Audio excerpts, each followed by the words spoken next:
You ever meet those kinds of people that from the outside, you just know they're unhinged? Maybe you take 2 minutes into the conversation before they suddenly mention they regularly infuse their boogers, nail clippings, or whatever other bodily shavings into a broth that they think gives them the ability to see into the future or something. Well, a couple of days after the incident with Gomez, I was still trying to figure out where to go from there. A patron I didn't recognize walked in. Maybe that's just because word was getting around about the kind of place this was, or they just stumbled in here by accident. Either way, it was a tad strange, as were the moments leading up to it. Cheddar was restless, pacing around the bar constantly. He was never a big fan of thunderstorms or heavy rain, preferring the comfort of his blankets or his best friend's lap. Unfortunately for him, I was expecting a delivery, and our regulars would need a top-up soon. I should clarify, while our top-shelf merch is our main attractor and isn't paid for with money, we do, of course, have lower-shelf brews that are chargeable. How else do you think we stay afloat? The delivery came, and I thanked the courier. A stack of various concoctions now waiting to be placed in their new homes. A regular had come in as the delivery was finishing and sat petting Cheddar, taking grateful sips of Pulse Thumper as they saw the courier out. The regular's name was Harry Krause, a short fella who embodied the sad boy aesthetic. Black Japanese urban sweater, a pair of circular glasses, open-top cap, and a custom face mask painted with rows of sharpened teeth. Behind it were lips emblazoned in black lipstick and a face adorned with piercings. He was the living embodiment of hedonism. Claimed to have once been an insurance fraud investigator that occasionally bent the rules to get bigger payouts. By bent the rules, of course, I mean he started fires that couldn't be put out, including one literal fire, if you believe the stories, though he was careful to ensure nobody was ever present. There was still something to his story, and until he told me everything, something destined me to keep on seeing him and dish out cheap advice. So, you just straight up torched this motherfucker where I'm sitting? He asked, eyes awash with admiration of my feat as Cheddar lapped up the attention. Yeah, melted him into the floor before my partner did his thing. He deserved it, I replied, cleaning away the 4 empty bottles Krause had already had. Whoa, you are a beast, Sully. But why would you get involved in this? It ain't like you to meddle. This place is meant to be free of judgment, right? I paused. He was right, and I was definitely not going to make any friends by doing this. But I looked at the ultrasound photo in the coat rack area before replying. We have a section of Lost and Found, as any bar does, but ours has been steadily accumulating more of the lost, and it's becoming a concern. These people are going fucking missing, Krause. I sighed. My shoulder felt heavy just thinking about all the people I'd gotten to know that were lost to the ether. For every thank you letter we receive, a missing poster follows. I saw Letty the way she was, and, well, I guess fate intervened when the photo fell out and Gomez walked in. Krause chuckled, finishing the bottle, putting his face mask back on and grabbing his hoodie. Well, you're a stubborn bastard, so you're in it for the long haul either way. But I'll be right there with you. Look, I gotta shoot. Drop off that thing that needs doing. But I want some of that Emporium whiskey next time I'm in, alright? Maybe then I'll tell you the rest of my story. He looked over at the grand bronze flask sticking out of the crate, a royal seal adorning it and a label beneath reading, McGill's Distilled Black Sea Extract. A way to float or to sink, your choice and your volition. See your memories become clear. That's the McGill way. I smiled and nodded, waving him out as I put the bottles away and staving off the exhaustion I felt. The day wasn't done just yet. I put up our new sign. Mahogany and cheddar makes everything better, above the wall behind me, pouring myself a glass of Emperor's Refuge, a thankfully optional alcoholic drink. It sat in a large oval container, a beautiful fluid preserved in amber with a small crown atop it that acts as a mixer. When the crown is rotated and the diamonds affixed correctly, it releases the extra ingredients into the container, allowing it to glow brilliantly with the shimmer of a diamond in the light. I stared at the bottle as I swirled the mixture in my other hand, the label in a garnish font befitting that of royalty beaming back at me. Noble blood proudly present the Emperor's refuge, for when even the most diligent man must rest and clear his mind. I don't know about that one, Chief, but I'll take a rest all the same. I smile. Cheddar walks up expectantly, his tongue hanging out as I down the drink with a hearty gulp. Yep, you're royalty too, bud. You're the Duke of Scraps and Barks.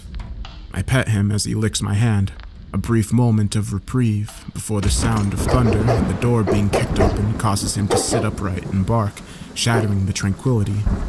Standing in the doorway, enshrouded by a thick blue robe, was a tall, thin individual I'd never seen before. He didn't so much move as glided towards the bar, not a drop of water leaving his person and staining the wooden floors. Cheddar moved behind me and whined. Something about this guy wasn't right. This is the place, yes? A raspy, well-spoken voice called from beneath the hood. It sounded as if the vocal cords had been shredded to bits and nothing but ribbons held on, threatening to tear at any syllable too elongated. It made my skin crawl, but I'm a professional, and I held my nerve. You got it. Welcome to the spaces between. I'm Sully. This big lug behind me is Cheddar. What can I get you? I open my arms and gesture to look at our stock. The eyes do not move, but the face gets closer. As they do so, I can see that the eyes are manic and wild, unblinking in their stare. If I looked close enough, I dare say they were even shaking. I wish to be closer to my lord. How does one do this? It asked, the stench of its breath now close enough to singe my nose hairs and set fire to my mustache by proxy. I leaned back slowly and took in his question. Doesn't work like that here, fella. You want top shelf stuff? You need to bring me a story. I'll hear it out and help pick the right drink for you on your first time. I sat back against the counter, determined not to go blind from the smell when they began speaking again. So, what have you got for me? The figure wordlessly sat down on the adjacent stool, their form hunching over like a coiled snake, and their eyes fixated on me as if the head beneath the hood dipped down. It was unnerving.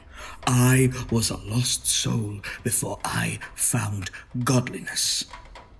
I used to do as my body commanded without thinking of the consequences. If it urged me to burn something, I burnt it. If it willed me to hit someone, I hit them. If it compelled me to, well... I may not have seen the smile beneath the hood, but I could hear it in their voice. I didn't like where this was going, but hearing them out was part of the job, so I held my tongue. For the longest time, I did as I wished. But one day, I grew too bold, and my wings were clipped. I gazed upon the sun and saw the true face of salvation. The light shining through him and forcing the light within me up and out through my chest. The light inside is the path I needed to give myself purpose, but... He paused, the arms under his robes trembling as I sensed frustration building in him, the smell of stale water running through the whole bar and making me gag. But I have reached my limit, and the light in me is growing dim. I heard about your establishment and the unique properties it possesses. So, if I must divulge something to you, I will. But your concoction must do the job, my friend. I give him the once-over, and beyond the obvious fact that he was cloaked and smelled worse than a corpse in midday sun, there was something off about him. Maybe he knew something. I glanced at my top shelf and saw a bottle roughly the size of a skull sitting dutifully on the far end, waiting to be grabbed. It held a good weight to it, various tendrils forming hooks to hold onto, and the base of the tendrils wrapping around a face, with a look of abject terror permanently across the only visible eye, the other having the socket bore into by a thick black tendril and exiting out of the mouth as a spout. Red liquid sloshes about as I set it down. The label reading, "The elixir of nausea, the river of fate washing down your throat, never ceasing and singular in its direction. You take this, there's no going back, and I'm not even sure what'll happen to you. So your story better be going somewhere. I'm not the religious type." I frowned, pulling the chalice off the top shelf behind me and filling it to the brim, the liquid congealing and laying perfectly still once poured, as if frozen over. I kept it in front of me as I felt the unceasing stare bearing down on me. But I was undeterred in my decision. "Whenever you're ready. I've got all the time in the world, Mr. I paused and waited for a reply, but instead I was greeted by that sensation of a smile, like I was being sized up. "Venerator will do just fine," he replied eventually, his arm still in his lap and his posture unchanged. "I must confess your hound makes me uneasy. Perchance you could remove him until I am finished partaking in this drink?" Offense washed over me, but I held it for the sake of the patron and the desire to see where this was going. I obliged and sent Cheddar to the back, knowing this was not my smartest moment. As I shut the door on him, a smash echoed from the bar. Upon rushing round, I saw the bottle was in 1,000 pieces, and the rest of the red liquid was fastening itself to the floor, soon to be a permanent stain. "My apologies. I was reaching for the chalice and I forgot how close it was. I would be happy to reimburse you." The eyes didn't leave my direction once. Did he stare at me the entire time I was putting Cheddar away? No matter. "Your story will be payment enough, especially while I pick up these pieces. Go ahead, Mr. Venerator." I sighed, leaning down to begin the arduous and mundane task of cleanup. 99% of a bartender's job. The other 1% split evenly between interesting stories and freaks like this guy. Remind me why I do this again? "I really liked my first test. She was a delicate little thing whose mother had abandoned her at birth.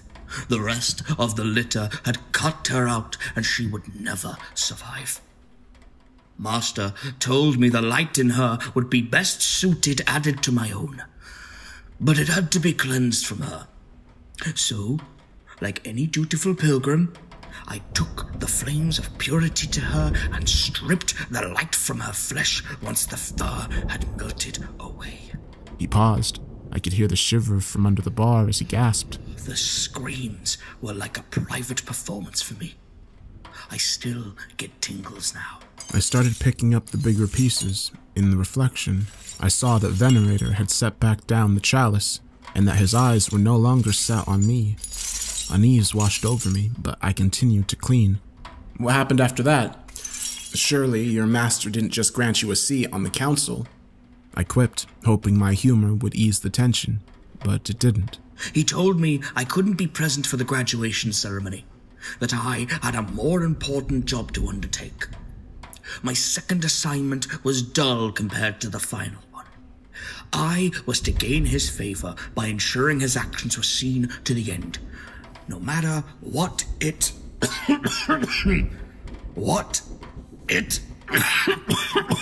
He began coughing and hacking, pushing himself away from the table as the drink began to take effect. The elixir of nausea wasn't just a way to get closer to your chosen idol metaphorically. It shifted you to be what they wanted, regardless of the circumstances. I had no idea what it would do to him once it took hold, but it was my chance to learn, and I wasn't willing to let it go. As he curled over on the floor, I got to my feet and leaned over the counter to talk to him. I could see the exposed skin on his arms began to grow gray, and the nails lengthening to form sharper claws. "Your master, he did something, didn't he? Something you wanted to be a part of." The Venerator didn't reply. He didn't even move, save for some light breathing. "I'm still figuring out what he did and how someone like you found this place. You don't think I realized what you are? You're playing a dangerous game coming here in your condition, you know that? This isn't the first out-of-the-way bar you've been to, is it? While I didn't go out much, I wasn't the only unusual bar around, and my colleagues had been murmuring about weird visits.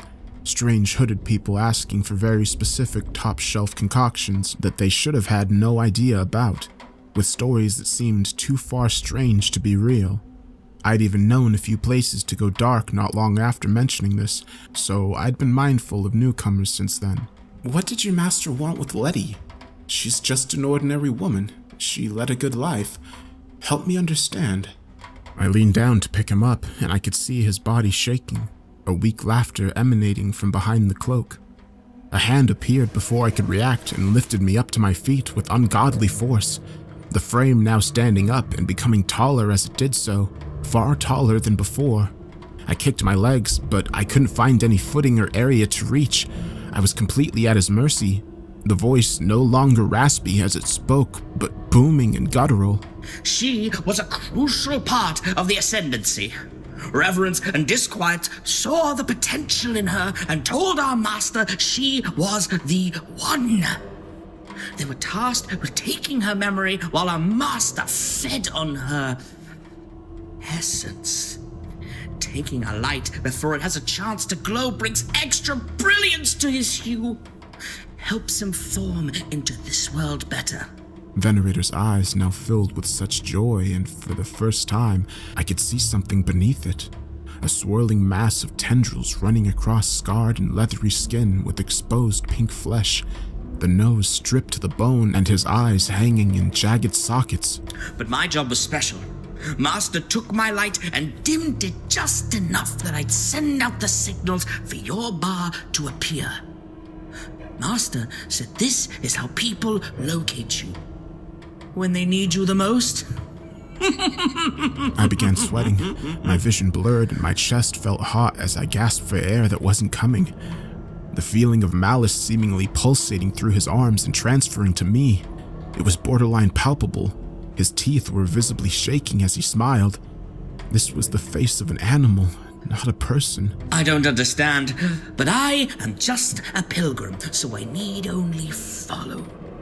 You tried altering the course of fate, and that, dear friend, was your biggest error. Master doesn't wish to have any adjudicators. He has made his choice, and so should you. I felt the stabbing sensation of a tendril in my side, a hot, burning liquid beginning to break down my cells and pushing its way through my bloodstream. My hands felt numb, and I stopped fighting, barely able to muster a whisper. You wanted my story? Well, here it is, Sullivan.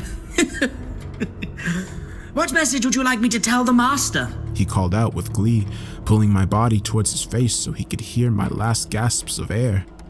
Maybe it was by chance or by divine intervention, but Emperor's Refuge kicked in. I felt the surge of energy fill my body and remove the semblance of pain for the briefest of moments. I knew I had to act quickly before I succumbed to the darkness. Gripping his arms as hard as I could, I shouted at the top of my lungs, "Cheddar, clean up!" The sound of the back door swinging off its hinges broke through the air as Cheddar rose behind Venerator. The chunky mountain dog a distant memory as he now stood on his hind legs, his upper half uncoiling like a snake, and his eyes rolled into the back of his head. He was breathing heavily, his slobber thick, black, and steaming hot, his jaw opening far longer than any dog should be able to muster. The grip on my neck loosened as abject fear now replaced the malice intent. Venerator turned his attention to Cheddar and looked visibly terrified. The last thing I saw before the subsequent darkness after being dropped to the ground was the unhinged form of Cheddar doing what he does best, cleaning up. First went the head, then the limbs. The last thing was a tendril being graciously mopped up by Cheddar as I fell into unconsciousness, Emperor's Refuge taking me gratefully into its arms. My memories flooded me while I was surfing in the darkness. Memories of a man I used to be, of someone who could barely hold a sentence together without the voices overtaking me and driving me into total madness. Of a man who made one crucial mistake and found himself in a pub along the English countryside, greeted by an older woman who gave him a drink and listened for a while. How long has it been, I wonder?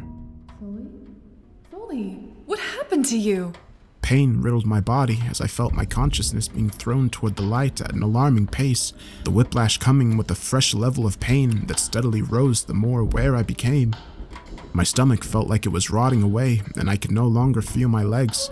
Cheddar whined, and the unfamiliar voice of a woman with dark skin and curly black hair became apparent as she kneeled over me, her eyes darting across my damaged body. What do I do, Sully? Tell me, and I'll do my best, okay? She said calmly, her bedside manner giving me even more cause for concern on my well-being. I tried to move, but the pain was so intense that I felt consciousness ripping away from me if I dared to venture too far. I cast my eyes to her and to the bar above me. Top shelf, middle, far at the back, silver bottle with a chain around it, ice cold to the touch. I foolishly tried to move my arms on instinct, and again, pain tugged at my mind, reminding me of my error. The woman sprang to her feet and rummaged on the top shelf, the urgency causing her to knock a couple of bottles aside, much to my dismay. Sure enough, she got her hands on the silver bottle and brought it down to me. It's something I had not seen in many, many years. It's more of a teardrop than a standard bottle. The chains around it silver even to this day. A small combination lock at the top by the cap. I whisper the number to her, and she pulls the cork off, a chill rushing through the room. She read the note on the side, a teardrop falling from the moon with the trail effect burning off it as the logo reads, Professor Ambrose Ashton Smith's Silver Tear Potion. Your cycle shall not end so long as you keep this close. 1 glass for injury, 2 for death. Springing to action, she poured out 1 glass and the bottle fell empty at the very last drop. She didn't register this, however, and propped the glass under my lips as I gratefully drank, the horrific cold chill flowing through my body and beating back whatever damage the Venerator had inflicted me with. After a few minutes, the sensation in my body returned, and I got to my feet, still a little woozy, but thankfully none the worse. Well, looks like you'll get a drink on me, I chuckled, my side still a little sore, and the tear ruining my blazer. Thanks, by the way. To whom do I owe my gratitude? She stretched out her hand and I took it, a firm grip meeting me as she flashed a grin. Detective Georgia Halpin. Somebody put in a call that there was an incident here, and, well, here I am. The woman took a seat at the bar and rested her head in her hands, smiling in bewilderment as Cheddar sat at the foot of the bar, panting and focused on me. You're really okay? What the hell was in that drink? Just a favor from a long, long time ago. Won't be able to use that again. Was really hoping it'd come in handy during an epic battle of some kind, but I never go anywhere, so I guess it is what it is. I put the bottle away in a small box underneath the bar and began to properly take in Halpin.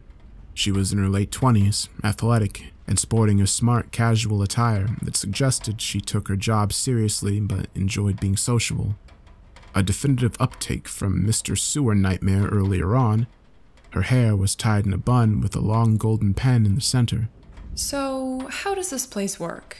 How much do I need to fork out for you to bend an ear? She asked coyly, a flash of pearly whites as I reciprocated. You just need to tell a story, but since I owe you... I trailed off, realizing what I was actually saying, but she caught on quickly. Since you owe me, you've got to tell the story. Bet you didn't think that would happen when you woke up this morning, huh? She laughed, her eyes scanning the shelves behind me for something that took her fancy. Well, you show me something, and I'll show you something. Sound fair? Her eyes resting over a black and white bottle in the shape of a bed stood on its end with a person's face asleep on top, the cork in the center of their chest. I obliged and grabbed it from the shelf and set it down in front of her, the label reading, The Thought Collective presents Emporium brand black whiskey with a dash of pensive. Relive those golden memories in the black of night. Not a bad choice. This will either bring clarity to your mind or make everything feel like it's in murky waters. It can be quite a journey if you're not careful, you know, I said, uncorking the bottle and letting the smell of ginseng and walnuts waft through the air before fetching a large mead tankard and pouring the contents sideways. The black liquid left the container coming out clear as crystal, then hitting the tankard. Black particles bubbling beneath the surface until the end of the pour, when a dark froth bubbled at the top. I slid it over to her and gave her a nod as she took a sip, her eyes closing in enjoyment as she let it fill her. She spun her hand around, signaling me to talk. Alright, fine. Here goes. I said, and fetched Cheddar a slab of meat while talking, learning from before and opting to keep the detective in my sight the entire time. I sort of fell into this business. I wasn't always the suave, handsome, charming, and obviously humble bartender you see before you. I was once just a messed up kid trying to find his way. She finished her sip with a gulp and smiled, wiping her mouth and looking intently at me, nodding. Everyone goes through that phase in their lives where they have absolutely no clue what they're doing. Mine lasted from 10 to 30, and saw no sign of slowing down as I fell into my late youth. I just felt lost, like I belonged nowhere. So I made people pay attention to me whichever way I could. If that meant lashing out, well, so be it. Bad publicity was just fine by me. I shook my head. Being on the giving end of these was not my idea of fun. But a promise was a promise. But eventually, all our demons catch up to us, and I got in deep with the mistake I made and was given a choice. Do this job or rot. And here I am. The end. I held up my arms and let them fall to my sides before shrugging. Your demon's catching up to you, eh? Yeah, I'm sure Gomez de Stefanos did as well. Halpin nonchalantly declared before taking another gulp of the drink and wiping her mouth, locking eyes with me. How much of what you just said was bullshit, Sully? I smirked. She was quick on her feet. Enough that you can't seem to figure it out. How'd you know my name? Why are you really here? She finished her drink, slamming it down on the table before taking a walk in the bar foyer, looking at the photos of past events we'd put on and notes grateful patrons had left behind. Sullivan, our time was irreplaceable. The drinks exquisite, and your wit sharp enough to cleave me in two. I will hold this time in my heart, for you pulled me out of the darkest pit and with one drink made it so I had wings. I hope to see you once more someday, my comrade. Maximilian Wentworth. Sully, you know what this means to me. Everything else has already been said. Thank you. Give Cheddar the biggest hug for me, okay? Catherine Letty. Well now, this one looks new. So many grateful patrons. You've amassed quite the following here, haven't you, Sully? I assume that's why Gomez found his way here a couple nights ago. She turned to look at me, eyes narrowed. But we've not seen him since. Nobody has. Even asked some of your regulars and Miss Letty here, but nobody had an answer for me. How oddly protective. Who sent you? Are you really concerned with someone like Gomez? I asked, feeling suddenly very on edge. She laughed bitterly at the notion. Don't be silly. That vile prick was a foot soldier, and a greedy one at that. No, I'm here because you clearly have no understanding of your boundaries, and if violence won't make the line in that sand clear, maybe fear will. She opened her palms out and clenched her fist.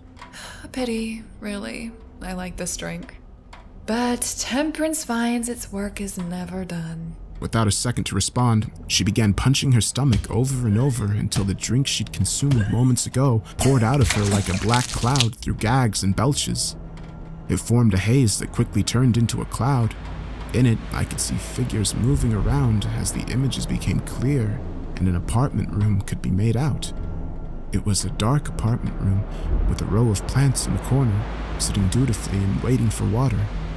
A bunch of baby toys littered the floor, a stuffed animal ripped to pieces and cast aside. I didn't want to see this. A hunched-over figure viciously chewed on something as blood and viscera coated the floor. Its shoulder blade jutted out, and the hood barely covered the large, bulbous head as it gnashed away, two hooded members standing on either side and watching with vested interest.